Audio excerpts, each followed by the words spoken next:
Charles hereby opens the regular meeting of council at 6 p.m. on January 21, 2026. All those in favor? Carried. Councillor Potier sends his regrets. He will not be able to join us tonight.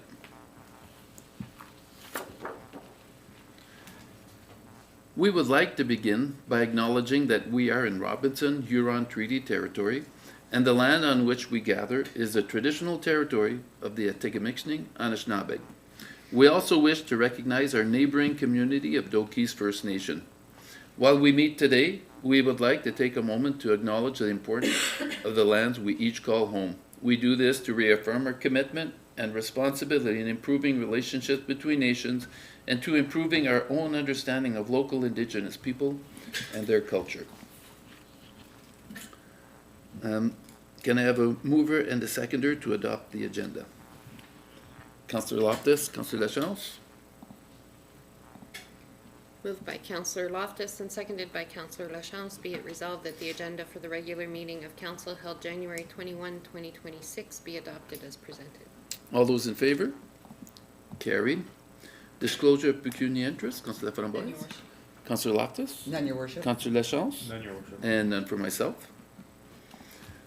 Any comments or announcements by council? None for myself. Okay, none for myself either. Okay, first staff report is item 3.1.1 regarding recycling transition, prepared by Michelle. Thank you, Your Worship. So the purpose of this report was to update council of the impact that the provincial blue box transition relates to recycling services for commercial establishments and municipal facilities, and to seek council direction on implementing a recycling depot service at the landfill to maintain diversion from landfill and a level of service which was consistent with municipal environmental objectives. So there's 3 recommendations for council's consideration, and that is to seek quotations for the provision of recycling depot services at the landfill, which would include the bin supply, hauling, and acceptance of recyclable materials. 2 is implement a user fee for commercial recycling. And the 3rd is to authorize the municipality to supplement additional costs associated with the depot, recognizing that we will be using it with our municipal facility generated recyclables, and this will help us maintain diversion from landfill. All right, thank you very much. Any questions? Councillor Framboise? No, I like the number 1, but I'm just wondering, how can I say that? Have we asked GFL if they would contact, like, I'm not sure why, how can I say that the municipality would have to take ownership in covering the businesses? Like, can we talk to GFL to see if they'd be willing to contact all the businesses and the businesses would pay them to pick up the recycling with their own cost, you know what I mean? Or So the provincial guideline is that GFL is only to collect residential. So if they So were they can't to, do that they can't themselves? commingle Okay. the commercial. That being said, GFL has provided a cost to the businesses if they wanted to receive services, but it would be on a designated day, it not wouldn't be the our, same. Okay. not our day. And I guess we could do the same with the old, it was GFL, sorry. It is, No, yeah. Yeah, you're right. Yeah. So I've contacted 3 different companies. One was E360, who's currently doing our waste collection. They have reached out to some businesses but it would be at an additional cost because they wouldn't be hauling to North Bay. They would be hauling to Sudbury. There's different. And do they have that compartment for the recycling? It would be on a designated run as Okay, well still. for just commercial. Yeah. It's just also like, if we look at number 1, are we charging them? Like, how is it going to? So the municipality would pay for the fee up front for the lift, the bin, and the tonnage weight, but we would collect a user fee at the Okay. landfill when they are coming in.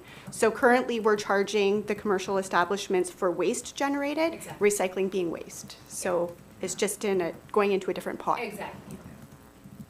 That's it. Okay. Councillor Loftus. No, I like number one. I think at one time we did have recycling bins at the municipality, at the landfill, but they were being misused. That was a big factor of why I think we got rid of them a long time ago. But I think by having these bins, and we do have an employee that's there, you know, during the day when the landfill is open, that, you know, he'll see these, that the waste will come in, or the recyclables will come in, and the businesses need a place to be able to at least drop it off. Yeah, so this bin would be specifically for commercial Yes. and for municipal recycling, so at our facilities, because they're not picking up now. So we are currently bringing our recyclable materials to the landfill. It wouldn't be for residential because they are offered recycling at the curb. Yes. So that would eliminate our staff attendant overlooking everybody that's coming in. It would just be the commercials that we would have to make sure that the recycling is So going we'd into the have a bin. designated area at the landfill, and the commercial would That's right, be informed of, this is where you dump your recycles. that's right. Perfect. I like number one. Okay. Councillor Lachance? Yeah, it's kind of a loaded topic, I guess, but I do see the benefit to having recycling available for commercial businesses and the municipality, and for the municipality also.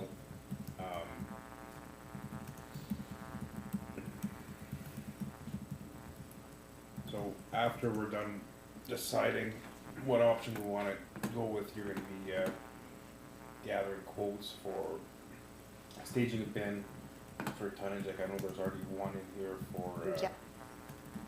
your 40 per lift and 180 per ton weight. That's just one quote, or is that? That's just a preliminary quote, and just to present to council to see what we were looking at. Okay.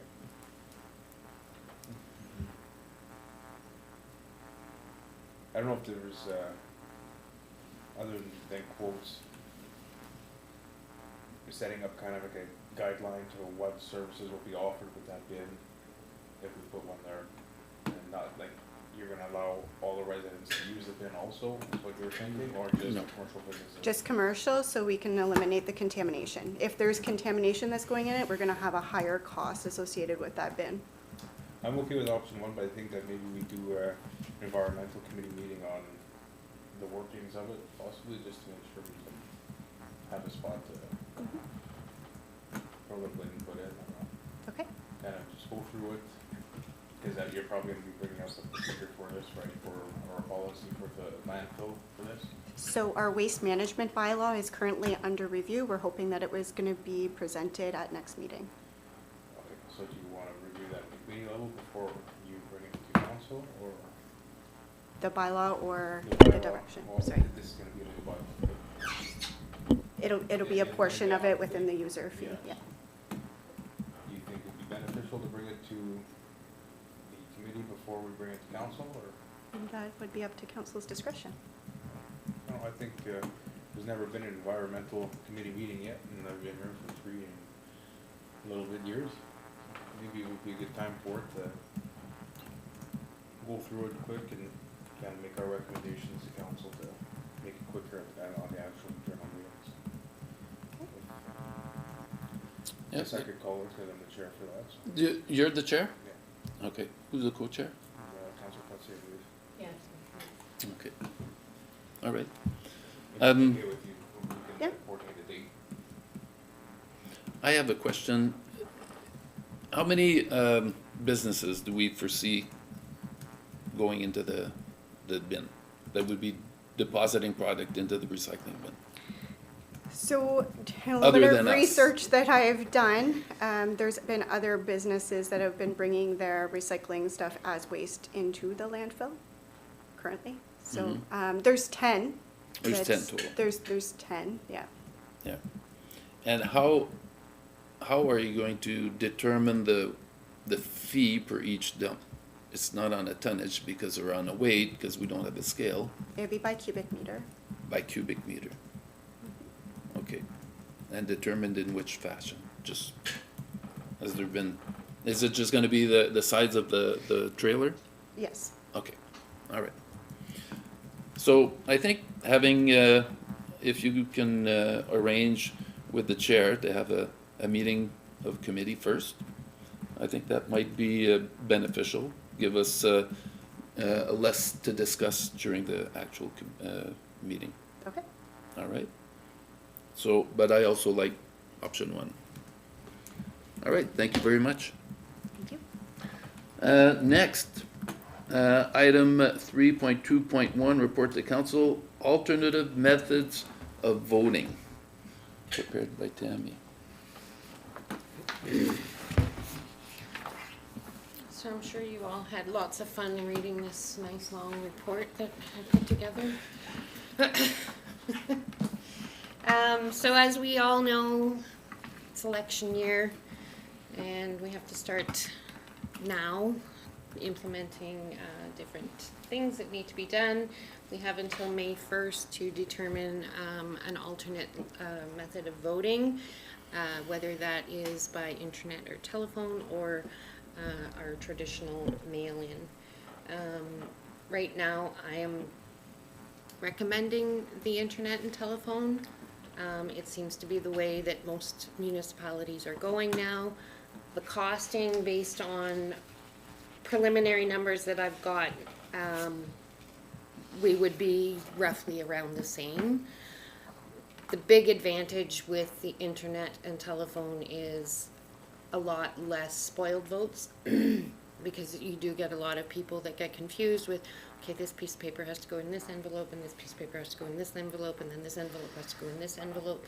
So we do get spoiled votes that way, so there's a lot less decreased chance of spoiling votes. And the results are, by 8:15, you have your results. It's all tabulated, all provided to us, so you know, people aren't waiting until 11 o'clock at night to see whether they're successful or not. We do put $20,000 over the course of the term into the election reserve, and we did calculate that the last election cost around $16,300, give or take, and the internet and telephone would be probably come out to about the same, but a lot less staff required to do it. If there's any questions? I like the idea. Okay, Councillor Loftus? Well, I think being from old school, I like the paper version, and I think a lot of the seniors like to, you know, go election day I think election day itself, they go to the hall and, you know, they get their paper. I know you're saying like the mail, like when you put it in the mail, but a lot of people, do we know how many roughly went to the community center to vote in person? So that hasn't been the method here in the last 6 elections. There hasn't been an actual voting day. With the mail-in vote, they do it at home, they drop it off here, or they Oh, I'm come in talking here. federal, sorry, or provincial. Yeah, so I we don't, apologize. yeah, so we haven't Yeah. had an actual sit at the Okay, community I center and do a apologize, vote. I'm thinking provincial here, cause, No, that's okay. okay, cause it's provincial. Anyways, yeah, okay, well, then we'll go use I think we could try the internet phone to see, you know, if it's effective and see the participation. Councillor Lachance, anything Yeah, else, no. Councillor Loftus? Councillor Lachance? Are we able to keep, if we're going the phone and internet option, and we're not like, just having a mail-in day for the ballots, are we able to extend it, like, 2 days or 3 days for them to be able to vote, to have a better? They get 10 turnout? days. 10 days? They get 10 days prior to the actual voting day, same as with your mail-in vote. So as soon as they get their PIN number, that's usually around that 10th day before the So we'll have 10 voting day, days. so there's 10 days to do it. The other benefit to that is council members or prospective council members get an electronic version of the voters list. So as people vote, their names automatically get struck off. So you're not going and bounding on people's doors that have already voted. You can focus on people who have not voted.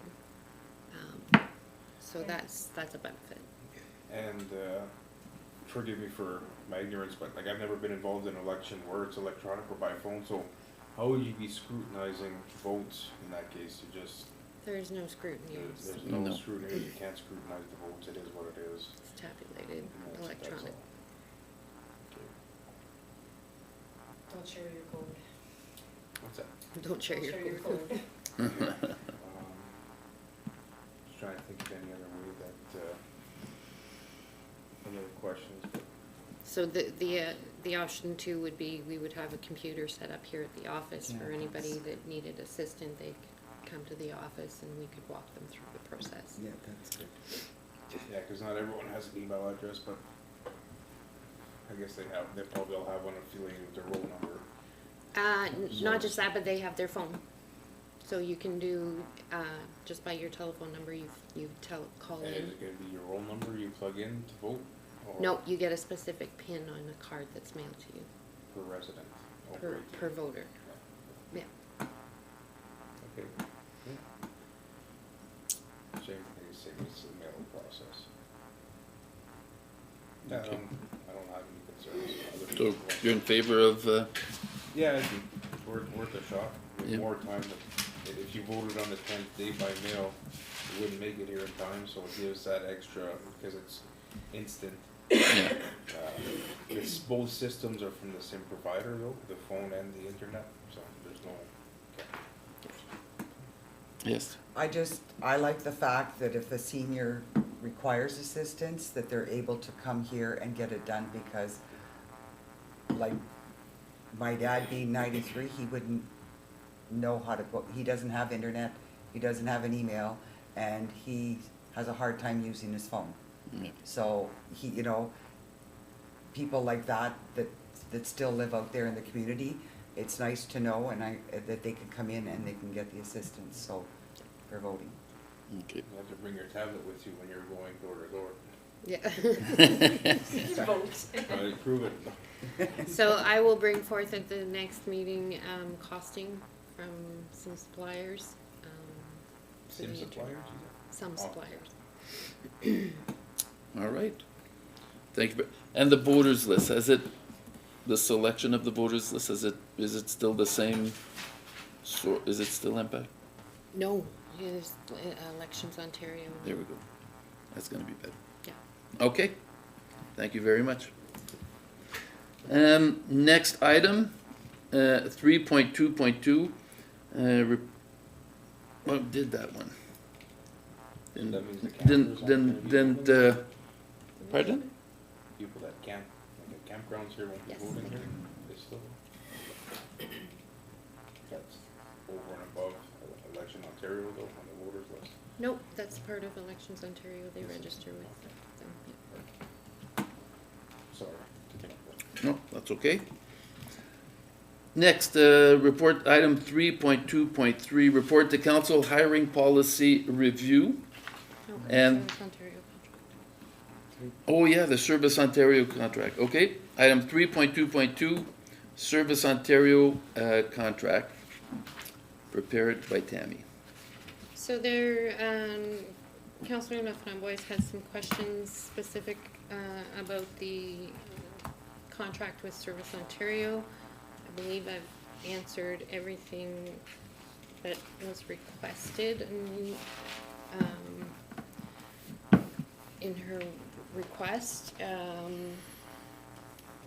So wanting to know what items we're allowed to spend the funds on, that's all set out in the contract, and I've spelled them out there for your office supplies, leasing costs, utilities, insurance, bookkeeping, any marketing and building maintenance and repairs. The contract for this year is valued at $76,852.94, or a total of $384,264.70 over the entire contract of 5 years. Unless, of course, that amount is pre-approved for change by the ministry. So what happens is, come next year, we have to submit to them what we've spent, and if we want changes, we can submit them to next year. Like if we want more people, or another wicket, something like that. We could submit that proposal to them for the following year. So there was inquiry about how we came up with that number, so I supplied how I broke down the budget when I submitted that to Service Ontario. The hours of service provided to the public is staying the same at 9 to 4:30. That's also stipulated in the contract, with the closed on Saturday, Sunday, closed for lunch from 12 to 1. And the hours that would be attributed to the part-time position. So because of the difficulties that we've recently had in having a Service Ontario person, the new full-time position has been posted. The posting closed last Friday. Last Friday? No, the 9th. The 9th. So the CAO, once he got back, he and I have reviewed the resumes received, and we have scheduled interviews for tomorrow. But the part-time position I was looking at, because of the difficulties that we had not starting that position until probably March. It's difficult to train 2 people in that small confined space. And I thought it would be best to get one person trained fully before pulling somebody else in who may have a whole different set of questions. Anyway, that's all I have for now. If there's more questions, I'm not sure. I do. Okay. I do. I just want to know, so we did propose to get a part-time worker because of everything that was going on, to help out with the vacation and sick days and stuff. Yeah. My question is the proposed part-time is 7 hours, 1 day a week. How can I say that? How do you think that this is going to be adequate, and why are you choosing 7 hours for 1 day a week? So it was a 1 day a week to keep somebody able to stay on top of the training, and then to cover vacation, sick time, all of that. So they would work the full week or whatever when somebody was away. But thinking 1 day a week would at least give them that opportunity to keep up working, learning the job, but also be able to keep up with learning all of the new changes that come in the week. So is it the ministry that proposed this 1 day a week? I did propose the 1 day a week, And are they aware of that? yes. Because I'll be honest, I was in talks with some people from the ministry, and they don't see how 1 day a week for 7 hours, that person can retain all of the training if they don't work for 7 days. Like, it will happen that the other person will be sick, but it's not gonna happen every week. And they're saying, being that Service Ontario is very demanding, you need to have a part-time worker every day suitable for that job. I'm not sure, like, if you brought the 7 hours a week, if we can ask for amendment, or we can try, like, I looked at, like, being that I was talking to this person, and she told me how part-time workers work at the Service Ontario and stuff, and like you mentioned before, they can do back office work also, if we think that it's not busy enough here. I'm not saying to give the part-time 30 hours a week, but I came up with 17 hours a week, I think, 17 hours a week. And I also looked, like, being that the past year, what's been happening is that we do hire professionals, and they do get trained, and they do come in, but they don't last. And I'm just looking at how we're trying to better everyone's job around here in the municipality. We gave everyone at the office a 4-day work week, I'm sure people are happy, I would love to have a 4-day work week. I'm just thinking like, if we have a part-time worker working 3 hours a day, we could work like the way I looked at it, I said like it's 17.5 hours a week. If we wanna propose that, we can try with the 7 hours. I'll be honest, I spoke to, someone reached out to me from Service Ontario, and I started talking about what's been happening and stuff, and I talked about the part-time being 7 hours and stuff, and they said that there is no way that person is going to be able to retain the work after a week. So what I'm proposing is that if we can go back and maybe, like, what I have here is that everyone benefits from it. The full-time works 4 days a week, 8 to 5. We can extend the hours from Service Ontario just like we're extending the hours from municipality. The Service Ontario could be open from 8:30 to 5. That person starts, the full-time starts at 8 to 5, 4 days a week. And then the part-time works 1 day, so she would work the alternate, like either the Friday or the Monday, but she would start at 8:30 to 5.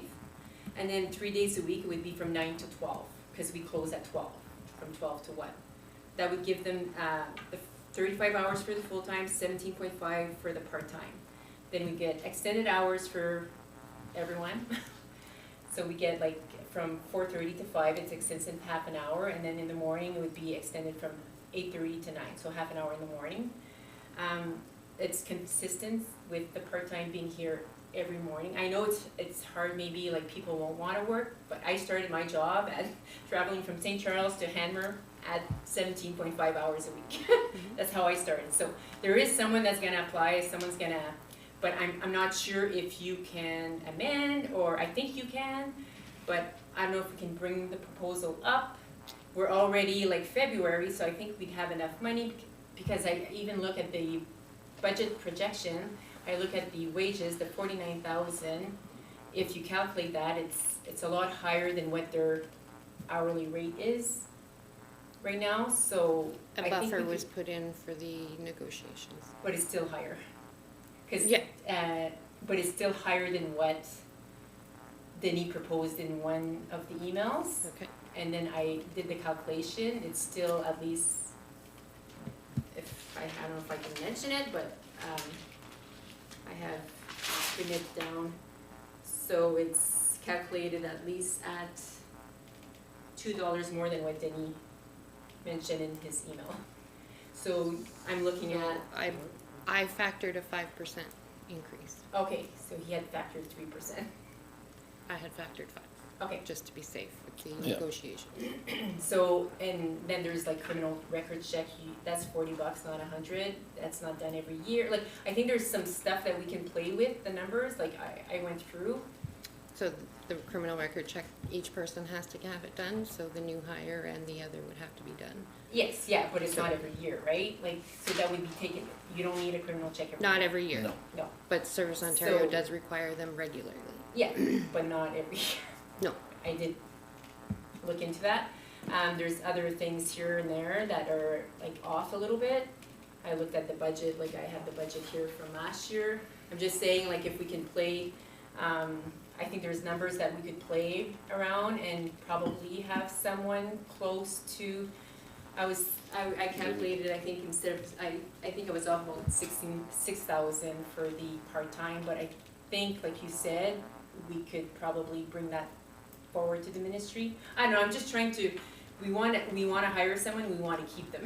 We wanna, and I'm sure they're working, and it's like, they're seeing that staff here is working 4 days a week, like, what do we get?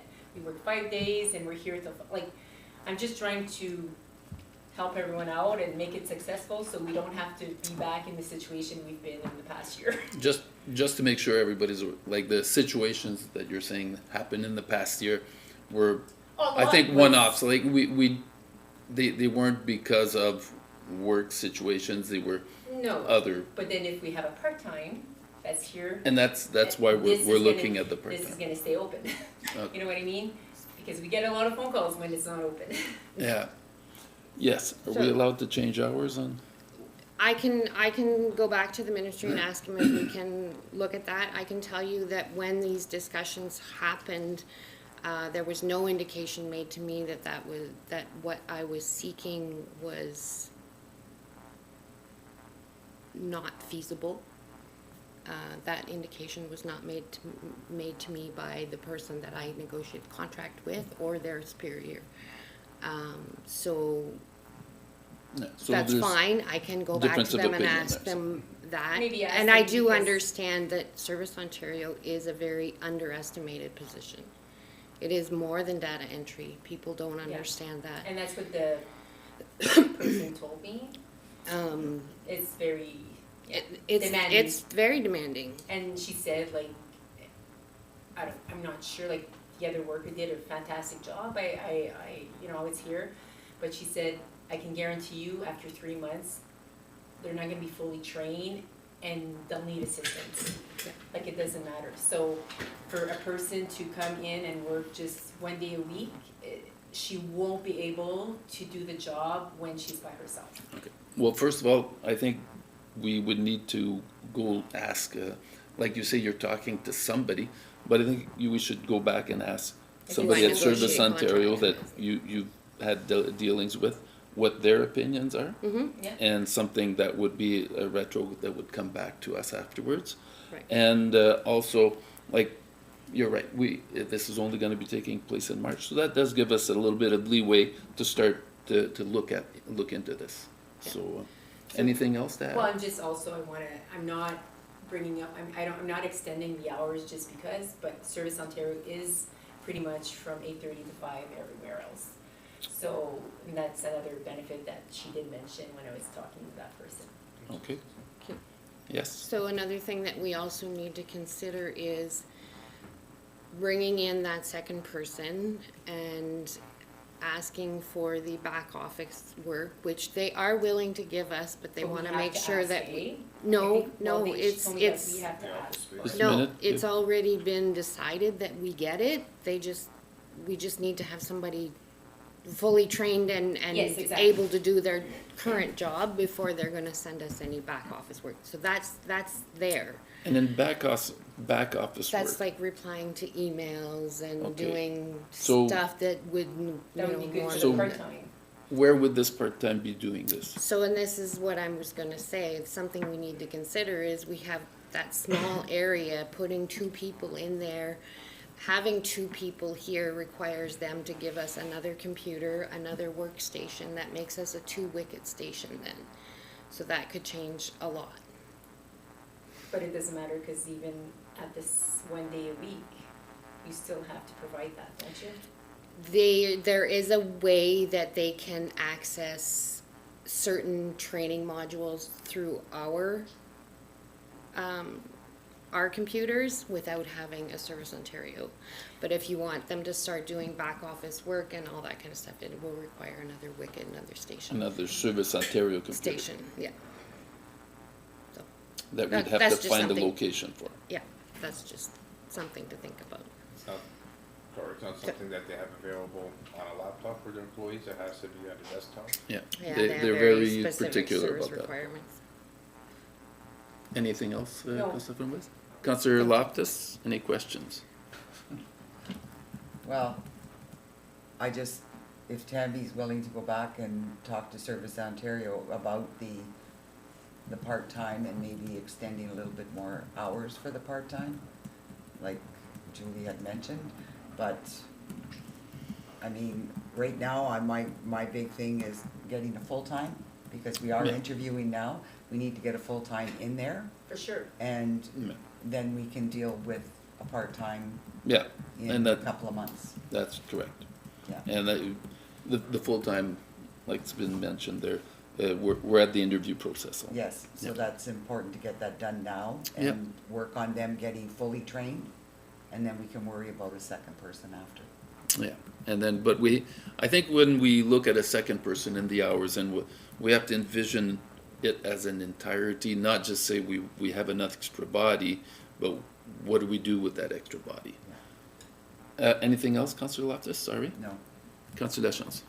No, I'd just like to start by thanking Councillor LaFramboise for spending obviously a lot of time on this, and there's ups and downs to everything mentioned, but I do agree that having the extra person there when needed is nice. Yeah, for sure.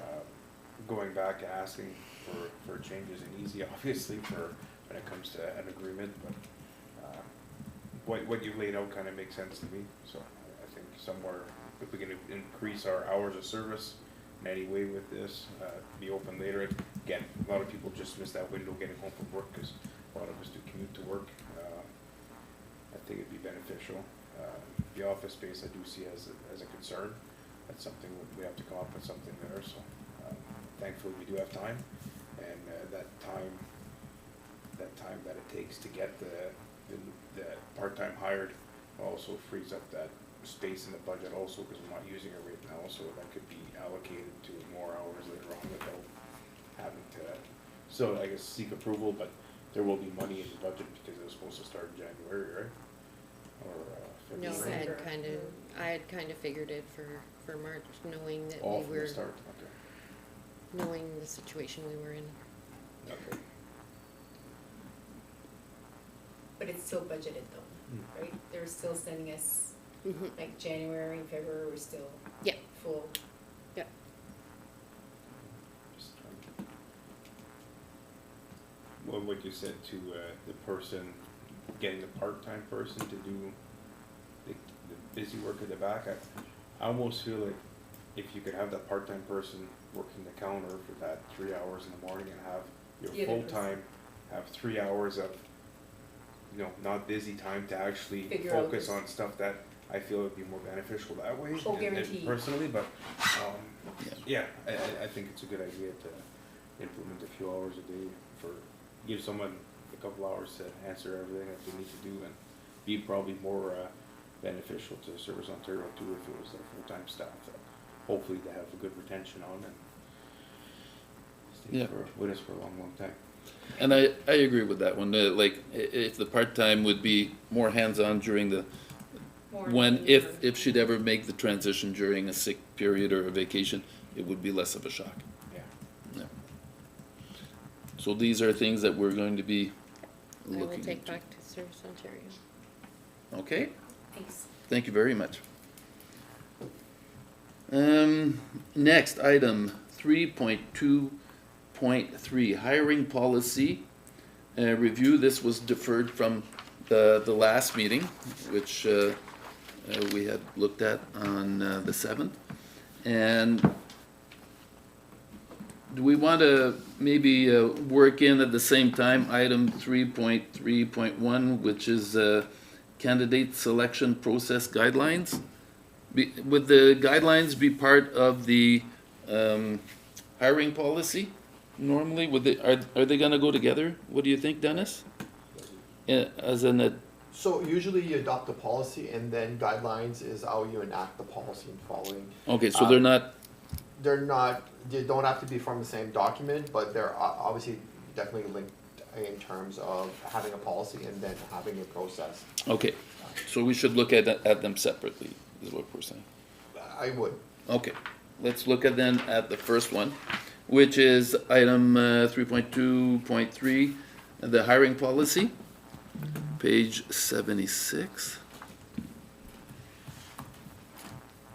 And this one was prepared That was me. by yourself, Tammy, I believe, right? Yeah, so this was done while the CAO was away. I just kind of took it. Does fall under his purview more than it does fall under mine. But did just a quick review of the hiring policy and offered a suggested changes. There were some issues with accessibility in the policy. Let me see, clarifying some hiring committee roles, other roles and responsibilities for the CAO, the clerk, whatever. Some enhancement in transparency and fairness, and best practices. So there's a draft policy there. I'm not sure if council wants to comment on it or has any suggestions. Okay. Any comments or suggestions at No, not for myself. I like what you came up with. All right, thank you very much. Councillor Loftus? No, I like the draft as well. Yeah. Thank you very much. Councillor Lachance? Yeah, no comments. All right, thank you. I also appreciate the changes. I think they're going to be useful.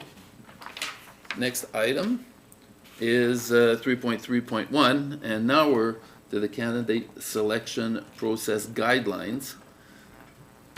This one was prepared by Denis. Yes, Your Worship. This document did not exist before. We had a policy, an overarching document, but never a step-by-step how we do it, who does it. So to guide the process to make it fair and equal for everyone, both following a consistent application of the policy by following strict guidelines and understanding why a process needs to exist and what rules we need to follow.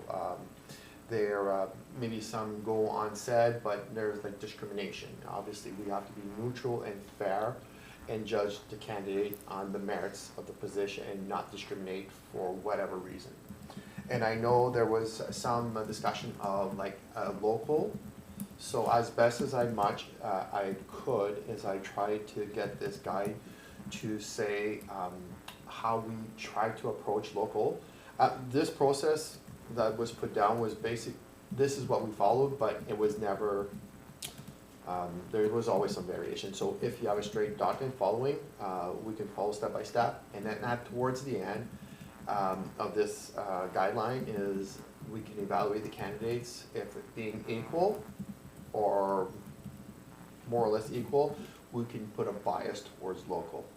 But we can't say because you're from St. Charles, you don't know it, you'll learn it, we won't hire somebody from somewhere else.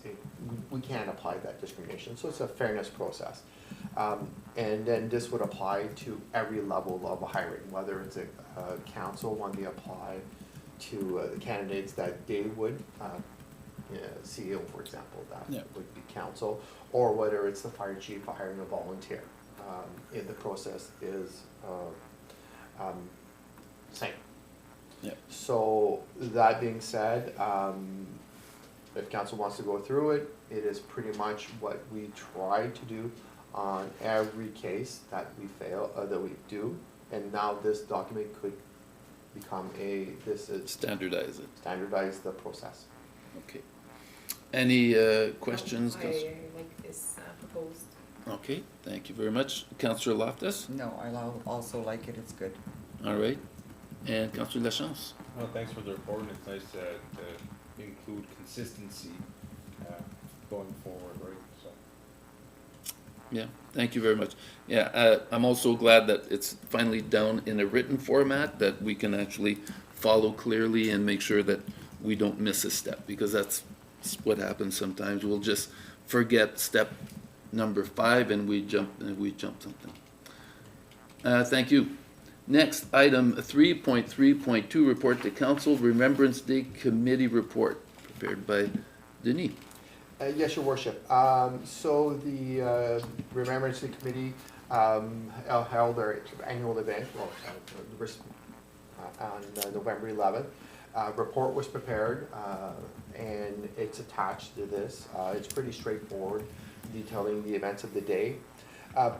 At their wrap-up meeting, they did discuss projects for 2026, and one, I guess everyone that had seen the site, it's obviously a beautiful setup, but the background is of a storage garage and a hydro pole.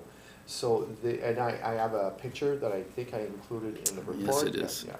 So that's basically behind the monument. I did cheat, I did use street view for this, but this is the view behind the monument.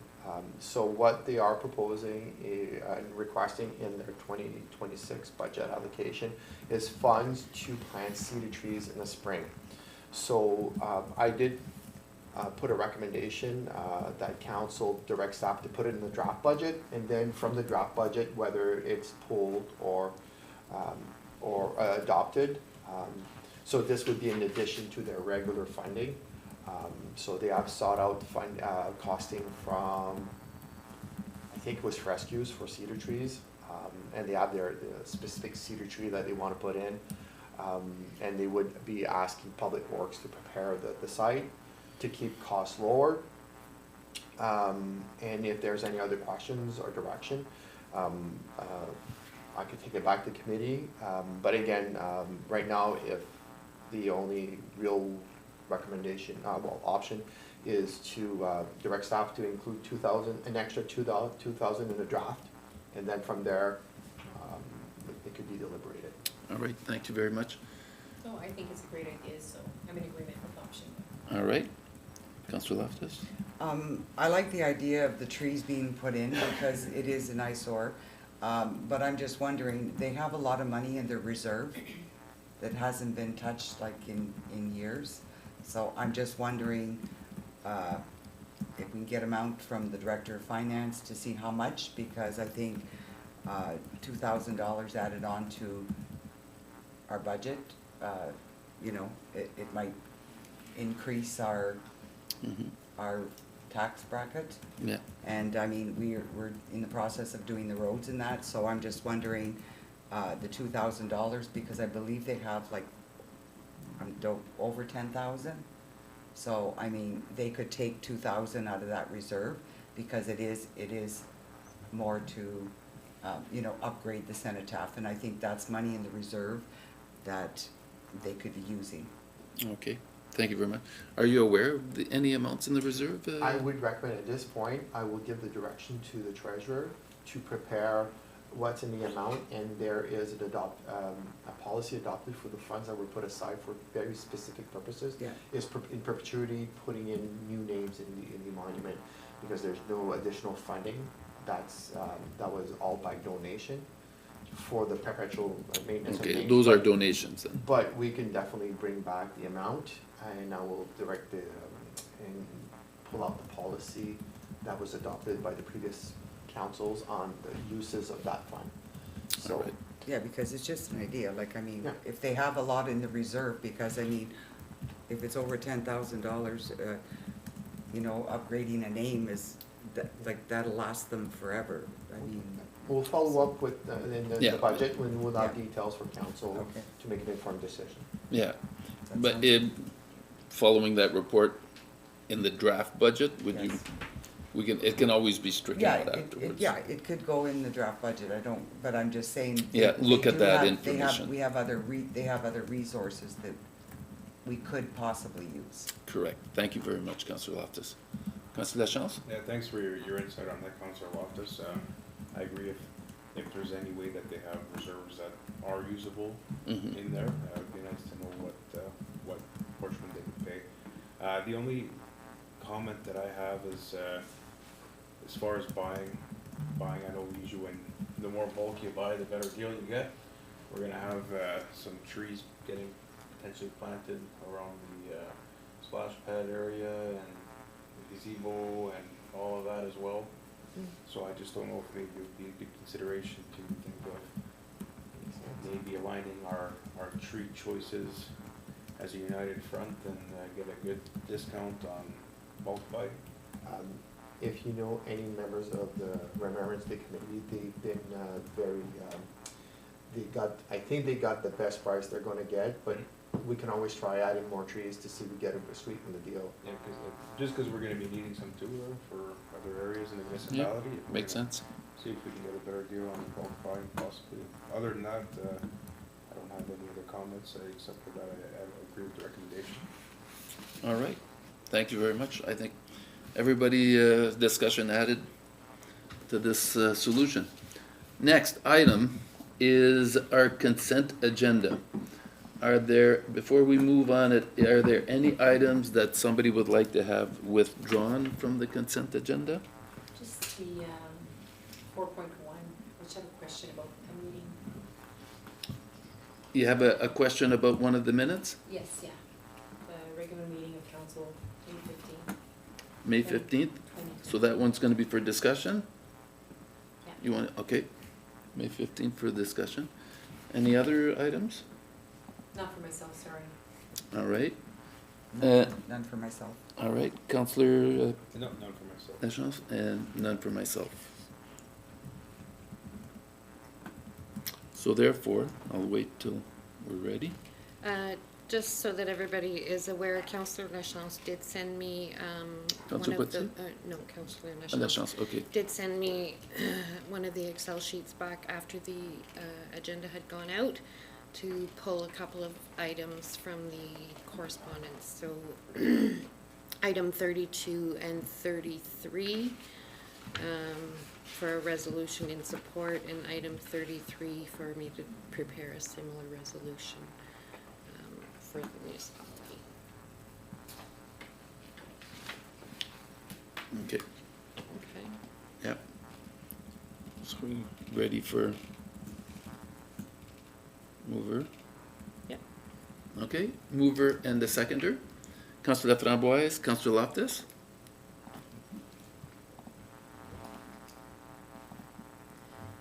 Okay, so moved by Councillor Laframboise and seconded by Councillor Loftus. Be it resolved that Council for the Corporation of the Municipality of St. Charles approves the items of the consent agenda under section 4.1 and 4.4. Be it further resolved that Council receives the items of the consent agenda under sections 4.2, 4.3, 4.5, 4.6, 4.7, 4.8, and 4.9, except the following items 4.3.32 and 4.3.33, which Council directs a resolution in support be prepared.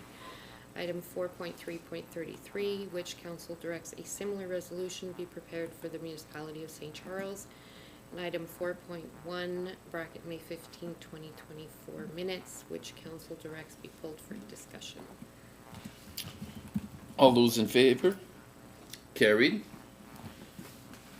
So now, do we go for the discussion item? Yep. All right. Okay, so the. Are we ready? Yeah. Just pull it out here. Okay. So it's from Okay, the go ahead. Section Park and Recreation Service Committee at 11.52. So it was a report to council dedication plaque, Sawmill Bay Park. So there was a resolution. Just not so fast.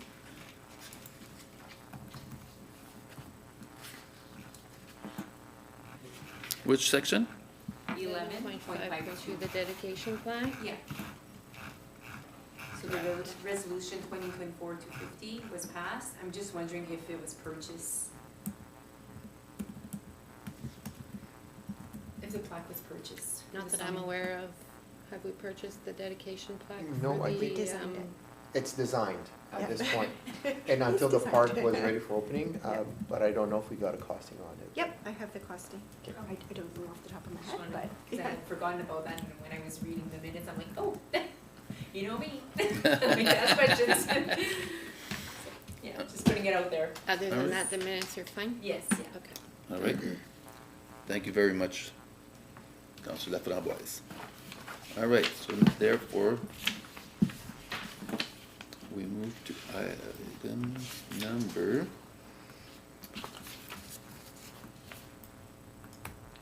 Okay, item number 6.1. First and second reading of the bylaws.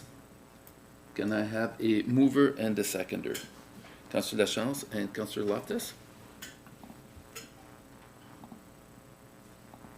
Moved by Councillor Lachance and seconded by Councillor Loftus. Be it resolved that Council for the Corporation of the Municipality of St. Charles hereby gives first and second reading to the following bylaws.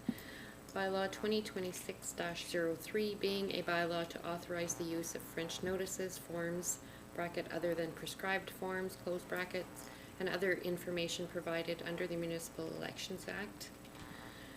Bylaw 2026-04 being a bylaw to enter into an issuing services agreement with His Majesty the King and Right of Ontario as represented by the Minister of Public and Business Service Delivery and Procurement. Next, bylaw 2026-05 being a bylaw to amend bylaw 2018-44 bracket fees and charges bylaw. Okay, all those in favor?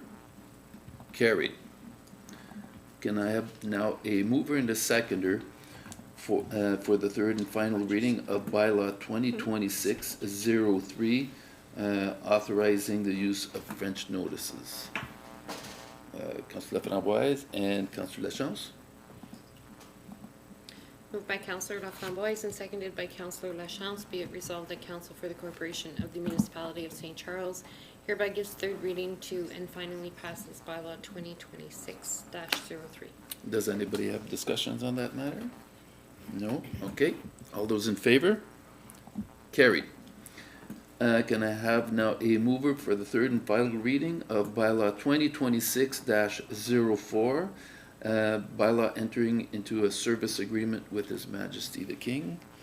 Councillor Lachance, Councillor Loftus. Moved by Councillor Lachance and seconded by Councillor Loftus, be it resolved that Council for the Corporation of the Municipality of St. Charles hereby gives third reading to and finally passes bylaw 2026-04. Anybody have questions or comments? Okay. All those in favor? Carried. Now, can I have a mover and a seconder for third and final reading of bylaw 2026-05, which are amendments to bylaw 2018-44. Councillor Lachance and Councillor Laframboise. Moved by Councillor Lachance and seconded by Councillor Laframboise, be it resolved that Council for the Corporation of the Municipality of St. Charles hereby gives third reading to and finally passes bylaw 2026-05. Anybody have comments or questions? All those in favor? Carried. Next. Item 11.1, first reading of the confirmation bylaws. Anybody? No? Okay. Nobody's proposed. No, I'm sorry, Okay. just, Councillor Framboise, Councillor Loftus. Councillor Lachance, that's okay. yeah, I had a bit of a, I didn't realize that the cash disbursements were also just gonna fall under the rest of the consent agenda. Oh. So that's why when I sent the agenda out, I did put the little blurb saying, just a reminder, because the consent, they are in the consent agenda, they should, questions should go to the treasurer. However, can if there are any questions, they are, just a minute, Councillor Lachance. I believe that the questions are sent directly to the treasurer and they appear on the next, okay. Is that, yes, Councillor Lachance, sorry. No, it's okay, they weren't huge questions, I didn't have a ton, like, surprising how many I went through, but, But I think as part of the consent now, it's not to ask them during the meeting, but send them prior or even after the meeting, and then any She can responses prepare come that. out on the I next. just figured that because there was such a backlog of them that we would be going over it, is all I'm saying. Okay, Because, okay. there's, again, months and months and months of them. I know, that's correct though. Okay. All right, I can still send my email to, the treasurer. Absolutely, and she can have an information report for the next. And just as a note to the treasurer, when she's updating the file, like when she makes comments on there, like, puts a black box over something so we can't see it, I can delete that black box. She needs to make it so, I guess she wants to do the confidential click stuff on on there, cause I could just click on it if I wanted to, and I could press see the trash can and get rid of or block out. So just for, Okay. for, yeah, Future. future, okay, make sure that, we don't want, then council this year, make sure that it's blacked out for reals. all right. Thank you very much, Councillor Lachance. All right, so Yeah. we got the mover and the seconder? Yeah, so- All those in favor? Nope. No? I didn't read it. Oh, you didn't read, okay, read it then. Take your time, go. Moved by Councillor Laframboise and seconded by Councillor Loftus. Be it resolved that Council for the Corporation of the Municipality of St. Charles hereby gives first and second reading to the following bylaw. Bylaw 2026-06, being a bylaw to confirm the proceedings of council at its special meeting of council held January 7th, 2026, and at its regular meeting of council held January 21st, 2026. All those in favor? Carried. Can I have a mover and a seconder for the third and final reading? Councillor Lachance, Councillor Laframboise. Moved by Councillor Lachance and seconded by Councillor Laframboise. Be it resolved that Council for the Corporation of the Municipality of St. Charles hereby gives third reading to and finally passes bylaw 2026-06. All those in favor? Carried. And finally, can I have mover to seconder to adjourn? Councillor Loftus, Councillor Laframboise. Moved by Councillor Loftus and seconded by Councillor Laframboise. Be it resolved that the regular meeting of Council of January 21, 2026 be adjourned at 7 p.m. All those in favor? Carried. Meeting is adjourned.